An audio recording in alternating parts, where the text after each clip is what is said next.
आज आपल्या जखणगावमधील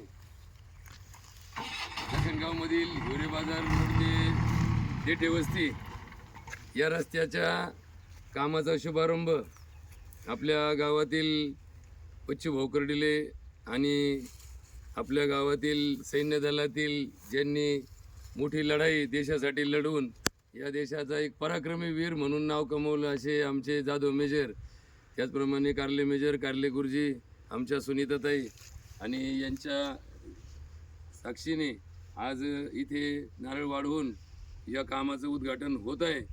या परिसरामध्ये जवळपास 50 कुटुंब आणि 200 लोकसंख्या या रस्त्याने जा-ये करत असते। टाकळी जखणगाव त्याचप्रमाणे हिवरे बाजार अशा संपूर्ण परिसराला जोडणारा हा महत्त्वाचा रस्ता, परंतु अनेक वर्ष या रस्त्यासाठी कुठेही प्रयत्न न झाल्यामुळे यांची सर्वच बाजूने कुचंबना होत होती। आपले या कामाचे असणारे आमच्या कन्स्ट्रक्शनचे ठेकेदार माननीय फारुखभाई सय्यद यांच्या माध्यमातून माननीय आमदार काशीनाथजी दाते साहेब, त्याचप्रमाणे माननीय पालकमंत्री राधाकृष्णजी विखे साहेब, माजी खासदार माननीय सुजयदादा विखे यांच्या सहकार्यातून समाज कल्याण विभागामार्फत हा देठे वस्तीसाठी काँक्रिटीकरणाचा रस्ता मंजूर झालेला आहे आणि याच्या दोन्ही बाजूच्या शेतकऱ्यांनी सहकार्य करून दोन्ही बाजूंना समान अशा प्रकारची या रस्त्याची रचना राहणार आहे। तरी या परिसरातील सर्व नागरिकांना विनंती आहे की आपणही श्रमदानाच्या माध्यमातून या कामासाठी सहकार्य करावं। त्याचबरोबर दोन्ही बाजूच्या शेतकऱ्यांनी थोडं आपलं सहकार्य पूर्ण ठेवावं, जेणेकरून हा कायमस्वरूपी होणारा रस्ता आहे।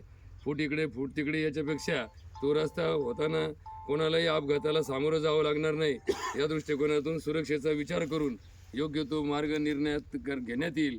लवकरात लवकर हा रस्ता पूर्ण होऊन 8 दिवसाच्या आत लोकसेवेसाठी तयार व्हावा अशी अपेक्षा ठेवतो। आपण सगळेजण या रस्त्याच्या कामाला आलात आणि या कामाच्या निमित्तानं ग्रामविकासाची बाजू ही भक्कम होणार आहे, कारण रस्ते हे एक रक्तवाहिनीसारखे काम करतात आणि जोपर्यंत रस्ते नाही तोपर्यंत विकास नाही आणि म्हणून हा रस्त्याचं काम लवकरात लवकर पूर्ण होईल। थोड्याच दिवसामध्ये जुन्नर रस्त्याचे कामही मार्गी लागेल, त्याचीही मंजुरी आलेली आहे, परंतु मध्यंतरी झालेला पाऊस आणि त्या भागात असणारं पाणी दलदलीचा भाग, त्यामुळे थोडं पाणी सुकल्यानंतर तेही काम लवकरच चालू होईल। धन्यवाद। जय हिंद।